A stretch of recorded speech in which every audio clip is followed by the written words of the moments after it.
Madhuri Dixit industry की वो beautiful diva जिन्होंने श्रीदेवी जैसी एक्ट्रेस को भी टक्कर दे दी थी।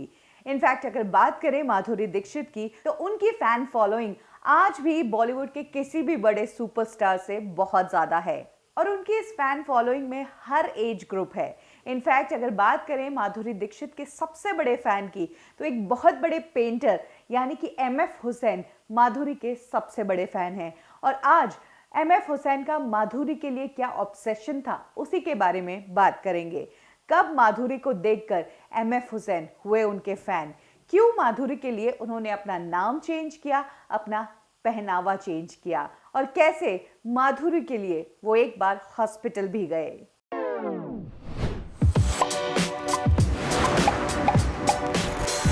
माधुरी के लुक्स का कंपैरिजन आज भी बॉलीवुड की किसी भी एक्ट्रेस से कंपेयर नहीं किया जा सकता है क्योंकि वो बेहद खूबसूरत है।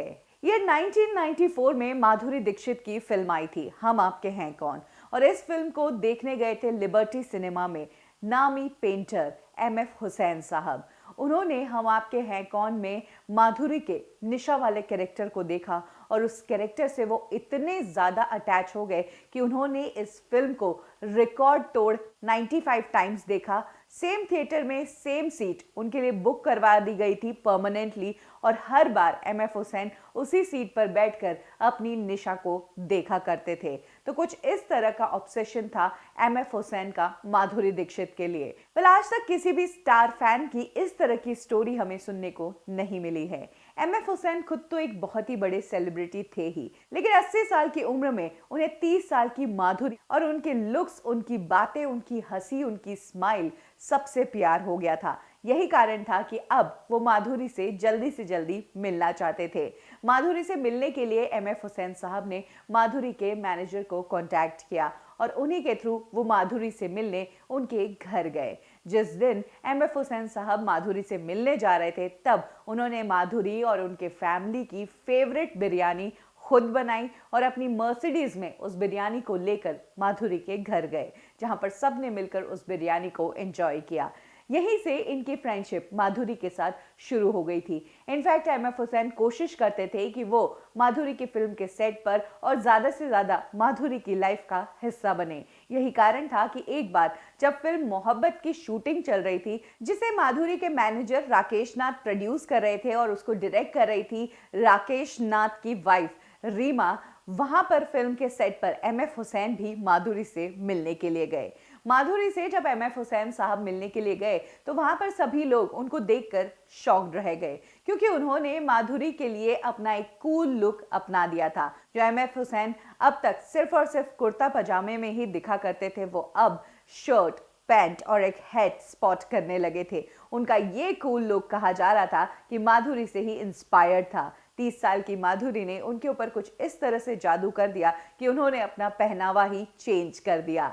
और जब वो इस फिल्म के सेट पर गए तब राकेश नाथ से एमएफ हुसैन को इस फिल्म में एक छोटा सा कैमियो करने को बोला और एमएफ हुसैन ने इस फिल्म में कैमियो करने के लिए हाँ सिर्फ और सिर्फ इस बात पर किया कि उस सीन में वो माधुरी दीक्षित के साथ नजर आने वाले थे। तो इस तरह से वो अपनी फेवरेट एक्ट्रेस के साथ उनकी फिल्म में काम भी कर चुके हैं। लेकिन एमएफ हुसैन साहब का माधुरी के लिए ऑब्सेशन यहीं पर खत्म नहीं होता है। आगे जाकर वो माधुरी के लिए डायरेक्टर भी बने। जी हाँ, उन्होंने माधुरी को लेकर गजगामिनी फिल्म बनाई। इस फिल्म को उन्होंने लिखा और इस फिल्म से वो डायरेक्टर भी बने। इसी के साथ उस टाइम एमएफ हुसैन ने अपना नाम भी चेंज कर दिया था। जी हाँ, उनका नाम था मकबूल फिदा हुसैन, लेकिन माधुरी के प्यार में पड़ने के बाद उन्होंने अपने नाम से मकबूल को चेंज करके मैकबुल कर दिया था। कहा जाता है कि जिस वक्त एमएफ हुसैन फिल्म मीनाक्षी की प्लानिंग कर रहे थे उस वक्त उनके दिमाग में माधुरी के अलावा कोई एक्ट्रेस थी ही नहीं, लेकिन तब माधुरी शादी करके जा चुकी थी। यही कारण था कि राकेश नाथ जो कि माधुरी के मैनेजर थे, उन्होंने एमएफ हुसैन साहब को इस फिल्म में किसी और को लेने की बात कही।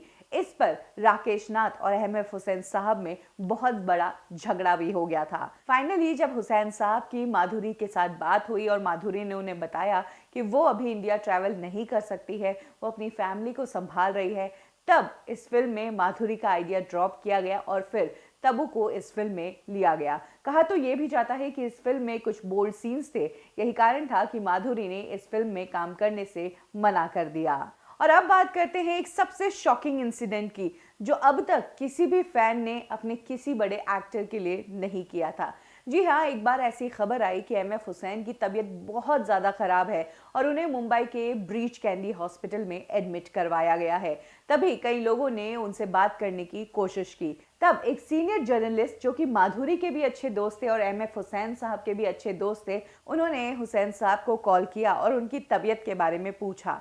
तब हुसैन साहब ने उस जर्नलिस्ट को अपने हॉस्पिटल के रूम में बुलवाया और जब वो जर्नलिस्ट हॉस्पिटल पहुंचा और एमएफ हुसैन साहब के रूम में गया, तब वो देखकर शॉक्ड हो गया। जो खबरें एमएफ हुसैन के बारे में आ रही थी, उन खबरों से बिल्कुल अलग स्टेट में एमएफ हुसैन साहब उन्हें नजर आए। वो फर्श पर बैठे हुए थे, बहुत सारी पेंटिंग्स बिखरी हुई थी और वो सभी पेंटिंग्स माधुरी दीक्षित की थी। तभी वार्ड बॉय आता है, एमएफ हुसैन साहब उसे कुछ पैसे देते हैं और कहते हैं कि मेरी वाली चाय ले आना। तब उस जर्नलिस्ट ने एमएफ हुसैन को पूछा कि आप ऐसा क्यों कर रहे हैं, आपने अपनी ये खराब तबीयत वाली खबर क्यों फैलाई। तो उन्होंने कहा कि इंसान को सुकून से जीने की इच्छा होती है और मुझे जब भी सुकून से जीने की इच्छा होती है तो मैं ऐसा ही करता हूँ।